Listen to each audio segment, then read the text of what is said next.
హరే కృష్ణ. విశ్వగురు శ్రీల ప్రభుపాదుల వారికి జై.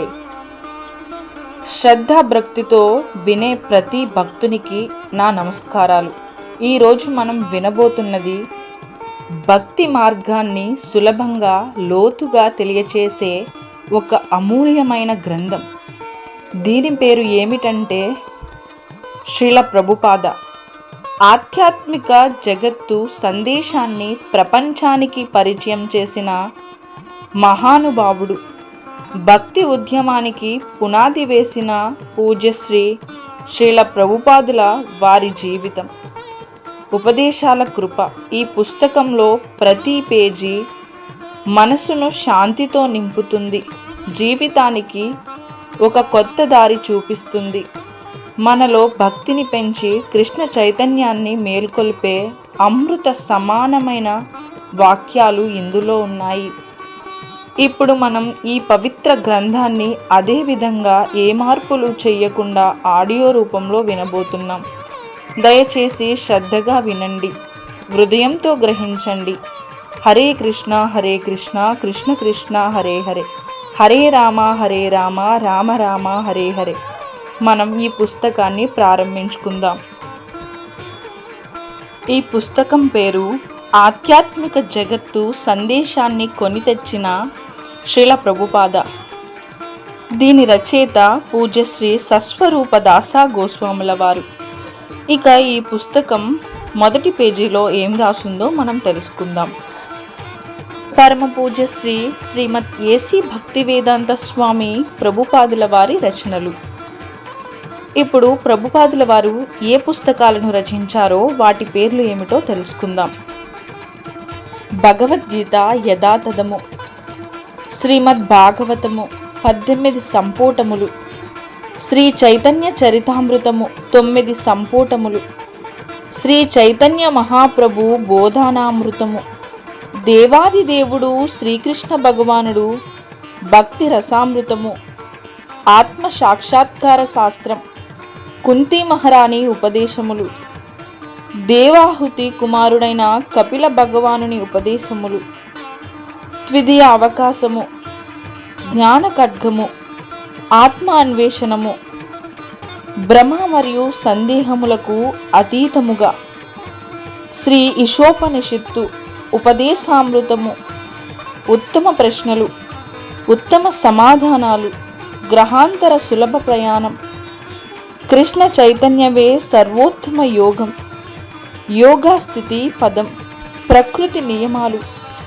దోషరహిత న్యాయము, ప్రహ్లాద్ మహారాజ్ యొక్క దివ్య బోధనలు, జీవం నుండి జీవం, రాజవిద్య, యోగా పరిపూర్ణత, జనన మరణాలకు అతీతంగా, శ్రీకృష్ణుణ్ణి చేరే మార్గం, పునరావృతి, కృష్ణ చైతన్య సాధన, కృష్ణ చైతన్యం అద్వితీయ వరప్రసాదం, శ్రీకృష్ణుడు ఆనందనిధి, దైవ నాగరికత, సనాతన ధర్మము, హరే కృష్ణ సవాల్, హరినామ సంకీర్తనం చేయండి, ఆనందించండి, భక్తి యోగ, భగవత్ సందేశం, ప్రేమ భక్తి కళ, భగవద్ దర్శనం, స్థాపకుని ఆధ్యాత్మిక మానస పత్రిక. శ్రీల ప్రభుపాద అంతర్జాతీయ కృష్ణ చైతన్య సంఘం స్థాపకాచార్యులైన పరమ పూజ్యశ్రీ శ్రీమద్ ఏసీ భక్తివేదాంత స్వామి ప్రభుపాదుల వారి సంక్లిప్త జీవిత చరిత్ర మనం తెలుసుకుందాం. ఇప్పుడు విషయ సూచిక. భూమిక జీవిత కాల యాత్నం.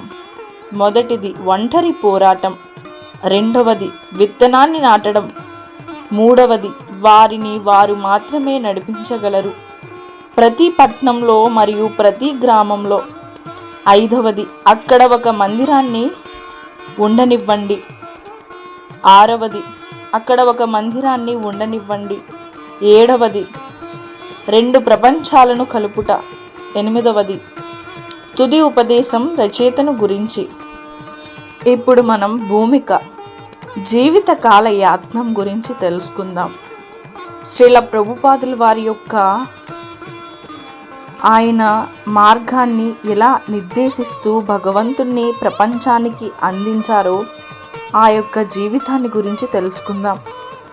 రాబోవు కాలంలో శ్రీల ప్రభుపాదుల వారిగా పిలువబడబోవు పరమ పూజ్య శ్రీమద్ ఏసీ భక్తివేదాంత స్వామికి 1965 తరువాత, అంటే వారు అమెరికా వెళ్ళిన పిమ్మటనే ప్రపంచవ్యాప్తంగా ఖ్యాతి లభించనున్నది. భారతదేశాన్ని విడిచి వెళ్ళుటకు ముందు వారు 3 గ్రంథాలను రచించారు. ఆ తరువాత 12 ఏళ్లలో వారు 60కి పైగా గ్రంథాలను రచించినారు. భారతదేశాన్ని విడిచి వెళ్ళుటకు ముందు వారు ఒక శిష్యుడికి దీక్షను ఇచ్చారు.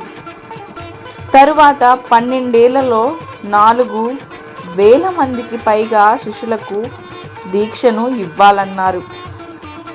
భారతదేశాన్ని విడిచి వెళ్ళుటకు ముందు విశ్వవ్యాప్తంగా కృష్ణ భక్తుల సంఘాన్ని నెలకొల్పాలనే వారి స్వప్నాన్ని వారు నిజం చేసుకున్నారు. ఎవరు విశ్వసించలేదు. కానీ రాబోవు దశాబ్ద కాలంలోనే వారు అంతర్జాతీయ కృష్ణ చైతన్య సంఘమును రూపొందించి దానిని నిర్వహించే 100కు పైగా గ్రంథాలను ప్రారంభించాలన్నారు.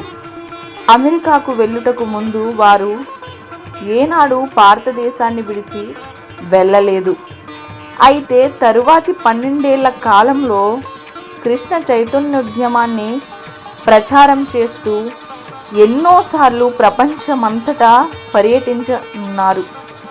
శ్రీల ప్రభుపాదుల వారు తమ జీవితంలో అందించిన సేవ ఆలస్యంగాను ఆకస్మికంగాను జరిగిన ఆధ్యాత్మిక విప్లవ విజయాలుగా కనిపించవచ్చు. అంతేకాకుండా వారు తమ జీవితంలోని 69 సంవత్సరాల కాలాన్ని అట్టి విజయాలను సాధించుట కొరకు ప్రయత్నించిరి. అమెరికన్లకు శ్రీల ప్రభుపాదుల వారు మరియు వారి బోధనలను అపరిచితమైన ఆకస్మిక ప్రకటనలు అద్భుత దీపం నుండి వెలువడిన భూత శక్తిలా కనిపించవచ్చును. నిజానికి వారు ప్రాచీన వైదిక సాంప్రదాయపు మహోన్నత ప్రతినిధి. శ్రీల ప్రభుపాదుల వారు అభయచరణ డే అను నామంతో 1896 సెప్టెంబర్ 1వ తేదీన కలకత్తాలో జన్మించారు. తండ్రి పేరు గౌర్ మోహన్ డే. వారు ఒక వస్త్ర వ్యాపారి.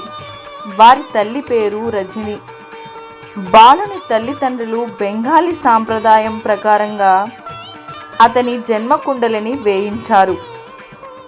అభయ్ భవిష్యత్తును గురించి జ్యోతిష్కుని శుభవాచనలు అందరినీ ఆనందపరిచాయి.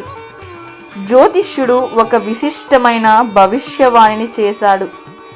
ఈ బాలుడు 70 సంవత్సరాల వయసులో గొప్ప ధర్మ ప్రచారకుడు అవుతాడు. అంతేకాకుండా అతడు 108 మందిరాలను స్థాపించును ఉన్నాడని. అభయ్ గృహం ఉత్తర కలకత్తాలో హిందువులు ఎక్కువగా ఉండే ప్రాంతంలో 151 హరిషాన్ రోడ్లలో ఉండేది. అభయ్ తండ్రి గౌరమోహన్ డే సువర్ణ వాణిక్ అనే వాణిజ్యకులకి చెందిన సంపన్నుడు. వందలాది సంవత్సరములు ఆంగ్లేయులతో బంగారం ఉప్పు వర్తకం చేసిన సంపన్న మాలిక్ కుటుంబంతో వారికి బంధుత్వం ఉండేది. నిజానికి మాలిక్లు కూడా డే కుటుంబములకు చెందినట్టి వారే. వీరు ప్రాచీన ఋషి అయిన గౌతమ్ ముని గోత్రమునకు చెందినవారు.